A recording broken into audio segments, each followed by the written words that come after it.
Buenas noches, hermanos. Es un placer nuevamente estar con ustedes. Estoy un poquito nerviosa. Si lo notan, pues deseamos que sea Dios el que hable a través de mí, que sea instrumento. Oremos, hermanos, por el mensaje. Padre Santo, gracias, Señor, por este día, Señor, porque recordamos que enviaste, Señor, por amor hacia nosotros a tu Hijo unigénito, Señor, para que pudiera nacer, Señor, y pudiera regalarnos el mayor regalo, que es la vida eterna, Padre mío. Señor, en esta noche te suplico que me utilices como instrumento y puedas obrar en nuestros corazones a través de este mensaje, Señor. Gracias, en el nombre de Cristo Jesús. Amén. Amén. Pues le agradezco a Dios por habernos permitido estar como hermanos congregados, y también por darme la oportunidad nuevamente, como les había comentado. Y pues esta noche me gustaría platicarles acerca de un personaje de la Biblia. Quizá muchos de nosotros lo hemos escuchado. Ese personaje fue un fiel seguidor de Jesús. Al principio no lo era, quien aunque padeció grandemente por su causa, aún así pudo, por la misericordia de Dios, disfrutar de ciertos privilegios. Tenía una característica muy particular que voy a mencionar en un momento más. Este personaje del cual les vengo a hablar el día de hoy es el apóstol Pablo. Entre sus características encontramos la siguiente: nombre judío, Saulo, nació en Tarso, una ciudad de la antigua Turquía, que en ese tiempo era parte del Imperio Romano. Pablo tenía doble ciudadanía, una por nacimiento, que era romano, y otra por linaje, que era judío. Pablo creció en un hogar muy respetado y religioso. Fue enviado a estudiar en Jerusalén y se convirtió en fariseo, irreprensible en cuanto a la ley. Y aún con todas estas características, Dios tenía otros planes para Pablo cuando se convirtió a Cristo. Si muchos recordamos, Dios le hizo un llamado. Cuando él iba camino a Damasco, es donde cambia el nombre a Pablo. Pablo, al inicio de su ministerio, predicó tanto a gentiles como a judíos. Era una persona muy preparada. Sin embargo, en algún momento, Pablo comenzó a predicar más frecuentemente a los gentiles. Y fue a través de la ciudadanía romana que Pablo pudo viajar como misionero y seguir predicando la palabra de Dios y alcanzar a muchos. Era un beneficio y un privilegio en esa época ser ciudadano romano. En el libro de Hechos, en el capítulo 16, versículo 35 y 39, y el capítulo 22, capítulo 22, sí, del versículo 22 al 29, menciona cómo Pablo obtuvo esa ciudadanía, y asimismo menciona acerca de una ocasión en que esta ciudadanía que recibió de nacimiento le fue de beneficio. Les voy a leer los versículos y ahí para que nos podamos dar cuenta cómo era de beneficio ser ciudadano romano. En el libro de Hechos 16, la palabra de Dios dice: cuando se hizo de día, los magistrados superiores enviaron a sus oficiales diciendo: suelta a esos hombres. El carcelero comunicó a Pablo estas palabras diciendo: los magistrados superiores han dado orden de que le suelte, así salgan ahora y vayan en paz. Pero Pablo les dijo: aunque somos ciudadanos romanos, nos han azotado públicamente sin hacernos juicio y nos han echado en la cárcel, y ahora nos sueltan en secreto. De ninguna manera, que ellos mismos vengan a sacarnos. Los oficiales informaron esto a los magistrados superiores, y al saber que eran ciudadanos romanos, tuvieron temor. Entonces vinieron y les suplicaron, y después de sacarlos, les rogaban que salieran de la ciudad.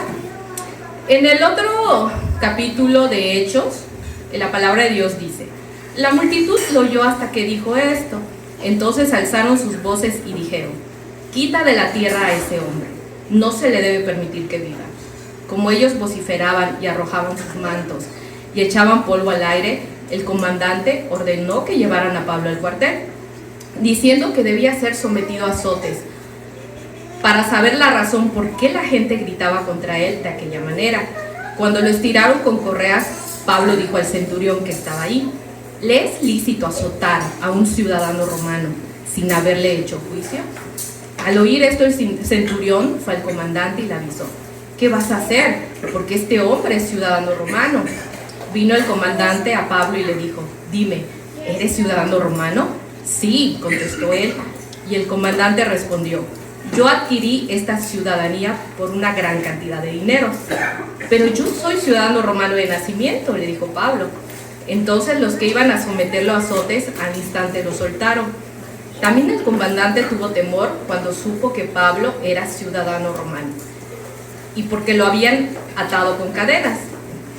¿Pero qué es una ciudadanía? Todos nosotros pertenecemos o nacimos en un país, o en su caso, pues migramos a este país, Canadá. La ciudadanía es el derecho de pertenecer a determinado país, y dependiendo de cada país, el ciudadano tiene determinados derechos y determinados deberes y responsabilidades. También se puede definir como la condición de una persona por la que ésta es validada como miembro de un territorio, nación y país. Por ejemplo, muchos de nosotros hemos pasado por un proceso para obtener ciudadanía canadiense. Muchos lo tienen, muchos no lo tenemos. Algunos requisitos o trámites para ser ciudadano canadiense, entre otros, es ser residente permanente, haber vivido en Canadá durante los 3 de los últimos 5 años, haber presentado los impuestos, conocer el idioma, aprobar un examen y tomar juramento, entre otros. Aparte de cumplir con estos requisitos, hay un proceso que a veces suele ser muy largo, muy corto, dependiendo de cada caso. Y pues viene el trámite del pasaporte. Pero como les había platicado anteriormente, Pablo obtuvo esta ciudadanía romana al nacer, así como algunos de nuestros hijos nacieron aquí en Canadá. Entonces es un derecho que ellos tienen. Y qué bendición que ellos lo hayan tenido sin tener que hacer prácticamente nada, simplemente que hayamos venido aquí y pues haber nacido. Entonces ellos no tuvieron que ver pues papeleos, procesos, costos y muchas veces desafiante, preocupante.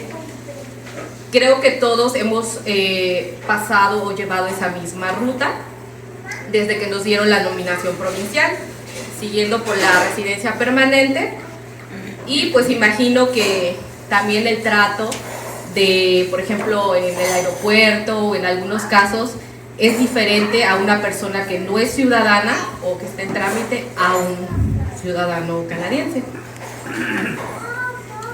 Seguramente entre muchos de los documentos que se requirieron, pues está la carta de antecedentes no penales, que más adelante les voy a explicar por qué subrayé ese punto.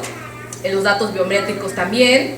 Y pues recuerdo que esos datos biométricos a nosotros nos tocó sacarlo estando yo en mi país. Entonces había una carta pues que ya teníamos que enviarlo, y yo estaba en México, pero en el lugar donde yo estaba pues no se tramitaba, tenía que yo viajar a otro estado, y yo estaba embarazada de Josecito y pues estaba con lo del COVID. Entonces pues bueno, era arriesgarse. Mi papá me acompañó, gracias a Dios, y pues se logró sacar, ¿no? Entonces son como algunas situaciones que nos tocó vivir. Y bueno, aparte de todo ese proceso, de todo ese papeleo, creo que hemos experimentado ese choque cultural. Y no solo hablo de aquellos que venimos a este país, hay muchos que tienen que ir a trabajar a otros países, tienen que ir a vivir, tan solo ir de turismo también es un quizá choque no tan grande como el que quizá podamos sufrir, ¿no? Entonces estamos sufriendo durante todo ese proceso de choque cultural una transformación, porque debemos de adaptarnos al idioma, a la cultura, a la comida, al clima, en este caso a la duración de la luz del sol también, que cambia a lo largo del año, a la diferencia en la calidad de los servicios, por ejemplo ir al médico. Por ejemplo, en Latinoamérica es muy común usar el autobús, o sea, es más económico, ¿no? Aquí por las distancias, pues sí es necesario tener un auto, y aparte por las condiciones del clima. Entonces sufrimos también esa transformación durante el tiempo que estamos en este país, porque nuestra manera de ver las cosas cambia con respecto a cómo las veíamos en nuestros países de origen. Quizá ahora nos damos cuenta de cosas que estando en nuestro país no nos dábamos cuenta incluso de nuestro mismo país. Entonces llega un momento en que debido a la distancia y a la disminución en la práctica de diferentes costumbres, tradiciones, actividades que hacíamos en nuestro país, pues ya no sabemos si seguimos siendo parte de nuestro país, mientras que al mismo tiempo no sentimos si realmente pertenecemos, bueno, en este caso a Canadá, ¿no? Entonces como que creo yo, bueno, en mi parecer que vamos perdiendo nuestra identidad y nos sentimos ajenos, muchas veces experimentamos, soledad. Y solo lo que hemos pasado por todo este proceso entenderán. Por ejemplo, mi esposo me platicaba que para algunos canadienses les parece como chistoso que nuestro juego de fútbol, ¿no? Que vayamos corriendo tras una pelota. Él cuando llegó aquí dice que le parecía muy chistoso también el hockey, que iban bien cargados, ¿no? E iban pues con una pelotita y su, ¿cómo se llama? Su palo de escoba aplanado, ¿no? Entonces son esas diferencias que podemos tener. Entonces mientras los días pasan extrañamos a nuestra familia, pero al mismo tiempo tenemos nuevos amigos que nos procuran y les procuramos. Extrañamos, por ejemplo, en México los tacos, ¿no? Y pues nos vamos acostumbrando al poutine, al steak o a otra clase de comida que preparan aquí. Extrañamos también visitar a nuestros amigos y familiares sin necesidad de avisarles previamente que vamos a visitarles. A mí se me hizo un poquito complicado esa parte porque, pues, por ejemplo, en México, en la parte de nosotros vivimos en Cancún, pues mi tía vive a una esquina, mi abuelita vive a otra, entonces cuando yo quería, pues podía visitarlos y ellas siempre estaban allí, ¿no? Entonces es algo que a mí me costó un poquito adaptarme y pues entendí, ¿no? Que cada país es diferente. Por ejemplo, también en los parques, pues podemos ir de manera segura, ¿no? Con nuestros hijos a poder caminar y lo vemos más limpio también. Y así podríamos pasar horas y horas y horas viendo ventajas y desventajas de nuestro país y del nuevo país que estamos adaptándonos, ¿no? Y entonces de repente nos podemos preguntar, ¿qué somos en realidad? Si somos latinos o canadienses, ¿ustedes qué dicen? Sí. Sí. ¿Será que somos de los dos? ¿O al mismo tiempo ninguno de los dos? ¿Con cuál nos identificamos más ahora? ¿Será que uno vence al otro? ¿Debemos procurar identificarnos más con uno que con otro? ¿Cuál es realmente nuestra identidad en cuanto a nuestra ciudadanía? Y en el libro de Filipenses 3:20 encontramos la respuesta. La palabra de Dios dice: porque nuestra ciudadanía está en los cielos, de donde también ansiosamente esperamos a un Salvador, el Señor Jesucristo. Y es aquí donde nos damos cuenta de cuál es realmente nuestra primera opción y la más importante de nuestro existir. En la palabra de Dios en Hebreos capítulo 11, 3 al 16, Abraham, también considerado padre de la fe, hizo un viaje migratorio, al igual que en el futuro lo haría todo el pueblo de Israel. La palabra de Dios dice: conforme a la fe murieron todos estos sin haber recibido lo prometido, sino mirándolo de lejos y creyéndolo, y saludándolo, y confesando que eran extranjeros y peregrinos sobre la tierra. Porque los que esto dicen claramente dan a entender que buscan una patria. Pues si hubiesen estado pensando en aquella de donde salieron, ciertamente tenían tiempo de volver. Pero anhelaban una mejor, esta es celestial, por lo cual Dios no se avergüenza de llamarse Dios de ellos, porque les ha preparado una ciudad. Y así como el apóstol Pablo predicó el evangelio de Jesucristo y recorrió el camino de la fe, sin dudar ni un poco, después de la conversión de Pablo sufrió muchísimo, incluso estando en la cárcel, aún así alababa a Dios. Y en la palabra de Dios dice que prosiga a la meta, y así debemos de ser nosotros. Aunque tuviera que pasar por dificultades o transformaciones, Pablo, al igual que Abraham, considerado el padre de la fe, también pasó por estas transformaciones. Los dos son de distintas épocas, pero con una misma fe y esperanza de esa ciudadanía celestial. Todos los que hemos creído y aceptado a Cristo somos inmigrantes en este mundo terrenal. Nuestra patria y ciudadanía está en el cielo. Y así como cuando somos inmigrantes vamos sufriendo transformaciones en este nuevo país, como cristianos sufrimos transformaciones en nuestra vida para poder llegar a nuestra patria celestial. Y así como obtenemos la residencia permanente o en este caso la ciudadanía canadiense, ¿qué necesito hacer para obtener esa ciudadanía celestial? Lo primero que debemos de hacer, entre otras cosas, es que debemos confiar plenamente en Jesucristo.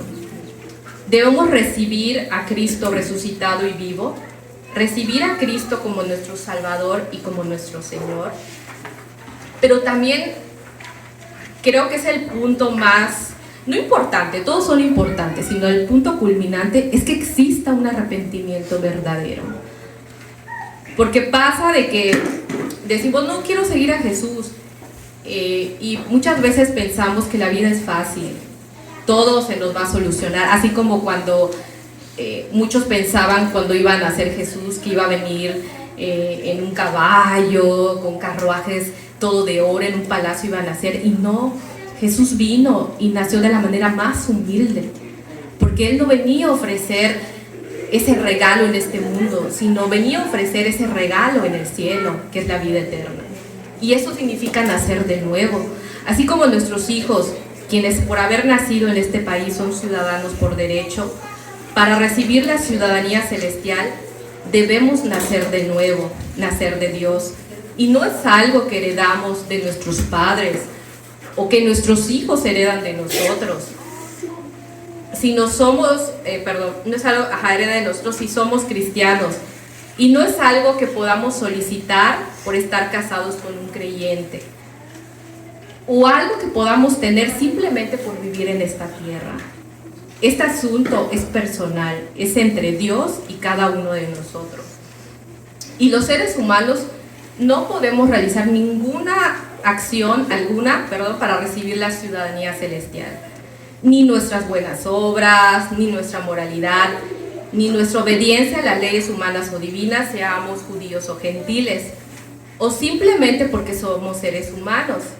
Y en la palabra de Dios dice, no hay justo ni aún uno, no hay quien entienda, no hay quien busque a Dios.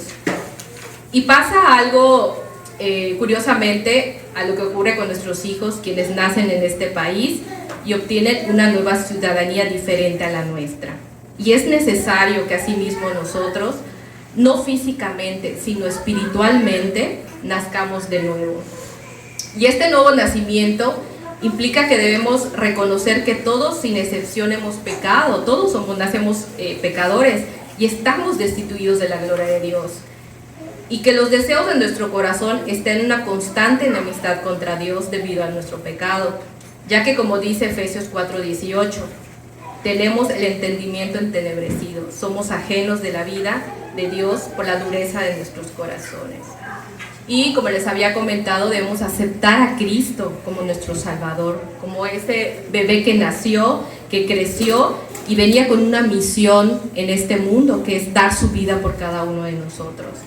Y Dios es quien viene a nosotros y nos invita a aceptar la oferta gratuita, porque si fuera por nosotros seguiríamos perdidos en este mundo, pero es Dios el que nos ama y viene a nosotros, y siempre existe ese momento, esa experiencia personal cuando Dios nos llama. Él provee el requisito necesario para que la transacción se pueda llevar a cabo, que es la muerte de Cristo en la cruz, que fue sepultado y que resucitó al tercer día. Y Jesús, antes de morir, dijo una palabra que lo han traducido y es consumado, es que significa completamente pagado. Él pagó por nuestros pecados, nos acepta como sus hijos y nos adopta en su familia, cambiando nuestro corazón. Y cuando hemos aceptado a Cristo y tenemos beneficios también como ciudadanos celestiales, así como al estar en este país. Y uno de los beneficios es que podamos tener esa cercanía con Dios, que sacia nuestras más profundas necesidades y nos produce paz. Tenemos la vida de Cristo en nosotros, somos nuevas criaturas, porque existe una transformación de cosas que nosotros hacíamos, ahora ya no las hacemos, porque Dios está transformando nuestra vida. También tenemos gracia que nos sostiene y nos ayuda a vencer el pecado y a soportar el sufrimiento. Y este punto, recuerdo ahora un matrimonio en México, en Cancún, de nuestra iglesia Puerta del Cielo. Ellos acaban de perder a su único hijo.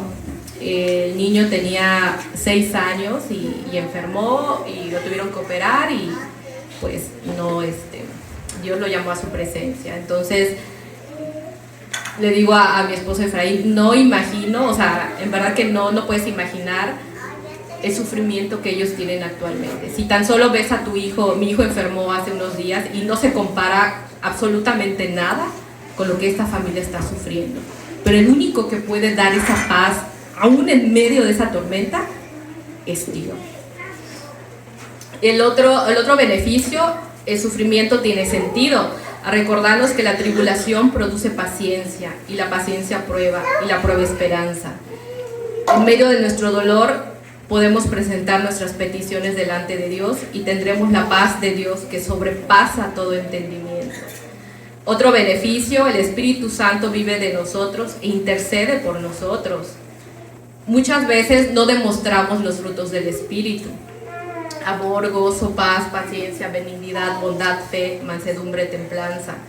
Pero sabemos con certeza que Él está trabajando en nuestros corazones y produciendo poco a poco ese fruto que andamos en el Espíritu. Y Dios, como les comento, trabaja siempre con nosotros y es ese alfarero, ese que nos va moldeando cada día. Y también uno de los beneficios, que la hora de nuestra muerte, saber con certeza que Jesús mismo ha preparado un lugar en el cielo para nosotros, que vamos a recibir nuestros cuerpos de resurrección y enjugará Dios toda lágrima de nuestros ojos y ya no habrá muerte, ni habrá más llanto, ni clamor, ni dolor. Esa es la esperanza que debemos de tener. Y bueno, estos son algunos de los beneficios, hay muchos más que nos pasaríamos toda la noche hablando acerca de ellos. Y hermanos, en conclusión, podemos decir que la ciudadanía celestial es el tesoro más valioso que cualquier persona pudiera tener. Es un pasaporte directo a la vida eterna y a la presencia de Dios. Es el resultado de la misericordia y la gracia de Dios en la vida de todo aquel que cree, ya que Dios, que es rico en misericordia, por su gran amor con que nos amó, aún estando nosotros muertos en pecado, nos dio vida juntamente con Cristo. Y como dice la palabra de Dios en Efesios 2:4-9, porque por gracia sois salvos por medio de la fe. Y esto no de vosotros, pues es don de Dios, no por obras para que nadie se gloríe. Y qué bendición celebrar, bueno, en este caso estamos celebrando la Navidad y posiblemente el 24 celebremos también en la Nochebuena, para el 25, y recordar que ese nacimiento de nuestro Señor Jesucristo nos dio la oportunidad de ser ciudadanos celestiales. Y la palabra de Dios dice: porque un niño nos es nacido, hijo nos es dado, y el principado sobre su hombro, y se llamará su nombre admirable, consejero, Dios fuerte, Padre eterno, príncipe de paz. Entonces, hermanos, creo que cada día, o en este caso, cada oportunidad que Dios nos da, pues no debemos de desechar ese llamado que Dios nos hace a cada uno de nosotros, porque podemos pasar muchas veces escuchando o ir a la iglesia, pero Dios no quiere religiosos. Dios quiere personas que realmente lo amen y lo sirvan, y servimos por agradecimiento, porque ese agradecimiento proviene de nuestro corazón y no es porque nosotros lo queramos, sino porque Dios lo pone en nuestro corazón. Y qué bueno es que podamos celebrar y en verdad reconocer que Dios mandó a su Hijo a nacer por nosotros y también a morir por nosotros. Y espero, hermanos, que en esta Navidad pues recordemos ese gran acto que Dios hizo por nosotros. Y pues que Dios los bendiga, y espero que, a pesar de mis nervios, que Dios haya obrado en sus corazones, porque esto me hizo recordar el regalo que Dios nos ha dado a nosotros y enseñar a nuestros hijos. Dios los bendiga, hermanos.